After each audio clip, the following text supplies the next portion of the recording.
Asal-usul kabupaten atau kota Banjarnegara, yang terletak di Provinsi Jawa Tengah. Oke sobat, sebelum kita ke ceritanya, jangan lupa untuk like, comment, and subscribe channel Taat Jaya Official.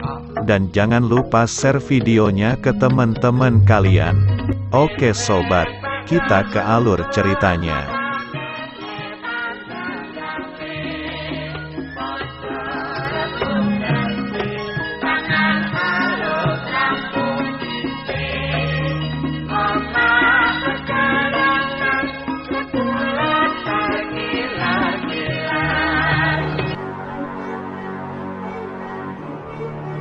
Riwayat berdirinya Kabupaten Banjarnegara, bermula saat seorang tokoh masyarakat bernama Kiai Maliu melihat keindahan alam di daerah Kalimerawu. Sejak saat itulah, Kiai Maliu mendirikan sebuah rumah di daerah tersebut. Kemudian disusul sekelompok orang yang membuat rumah-rumah di sekitar rumah Kiai Maliu, sehingga membentuk suatu perkampungan yang besar. Perkampungan itu semakin ramai oleh warga pendatang, hingga menjadi sebuah desa.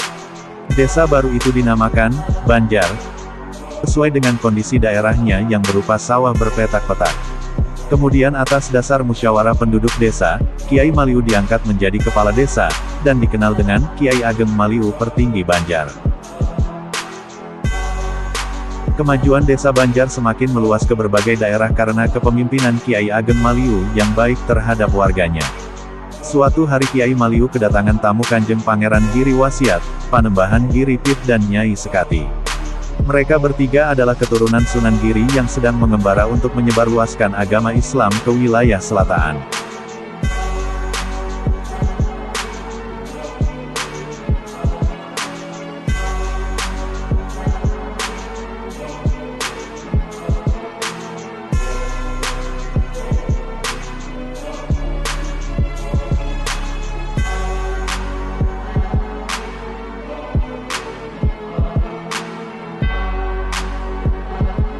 Sejak kedatangan mereka, desa Banjar semakin ramai dan menjadi pusat perkembangan agama Islam. Begitu juga Kiai Ageng Maliu yang semakin bertambah keilmuannya untuk menata desa Banjar dengan pengetahuan Islamnya. Hingga kemudian desa Banjar menjadi wilayah yang sangat luas dan menjadikannya sebuah Kabupaten Banjarnegara. Kabupaten bagian selatan Jawa Tengah yang terkenal dengan dawet ayunya ini berbatasan dengan Kabupaten Batang, Kabupaten Pekalongan, Kabupaten Kebumen, Kabupaten Wonosobo, Kabupaten Banyumas dan Kabupaten Purbalingga.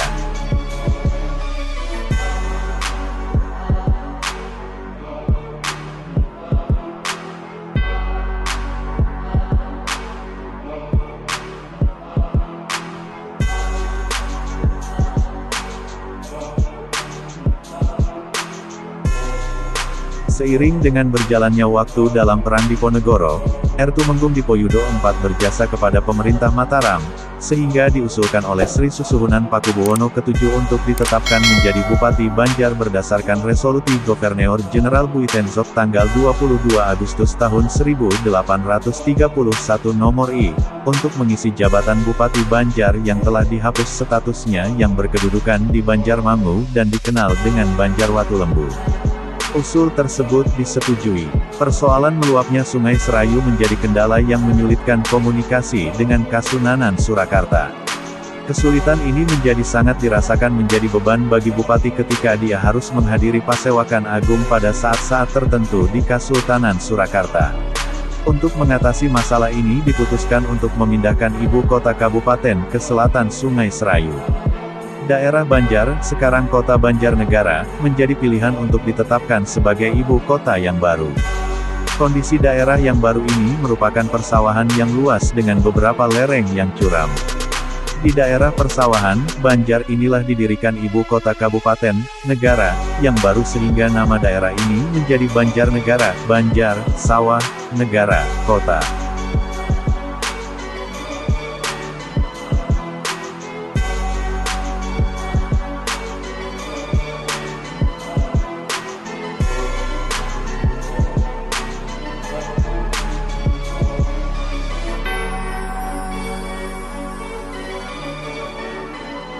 Tumenggung Dipoyuda menjabat bupati sampai tahun 1846, kemudian diganti Adipati Dipodiningrat.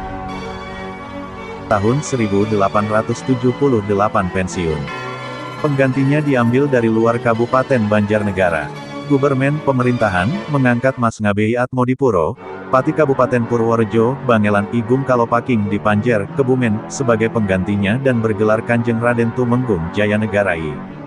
Dia mendapat ganjaran pangkat, Adipati, dan tanda kehormatan, Bintang Mas. Tahun 1896 dia wafat diganti putranya Raden Mas Jayamisena, Wedana Distrik Singomerto, Banjarnegara, dan bergelar Kanjeng Raden Tumenggung Jayanagarai.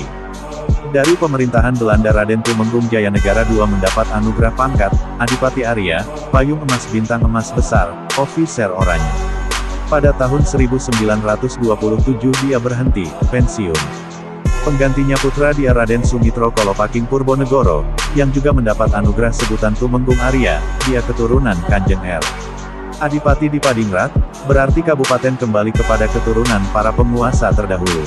Di antara para bupati Banjarnegara, Arya Sumitro Kalopaking yang menghayati 3 zaman, yaitu zaman Hindia Belanda, Jepang dan RI, dan menghayati serta menangani langsung gelora revolusi nasional tahun 1945 sampai tahun 1949. Ia mengalami sebutan, Gusti Kanjeng Bupati, lalu, Banjarnegara Kenco, dan berakhir, Bapak Bupati.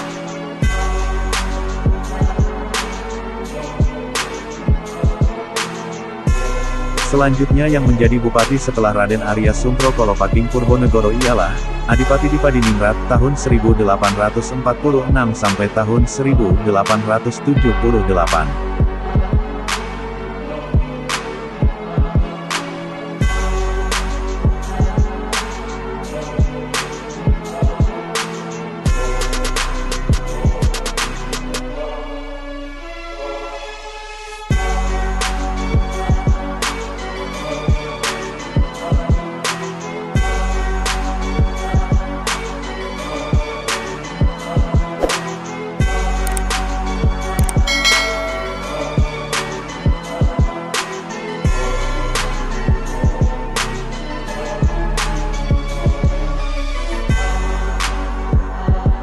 Oke teman-teman, jangan lupa like and subscribe-nya ya, supaya membantu channel kami untuk mengembangkan ke yang lebih baik lagi. Mungkin cukup sampai di sini, video kali ini. Kalau ada kata-kata yang kurang berkenan, mohon dimaafkan yang sebesar-besarnya. Saya akhiri, billahi taufik, wal hidayah. Wassalamualaikum warahmatullahi wabarakatuh.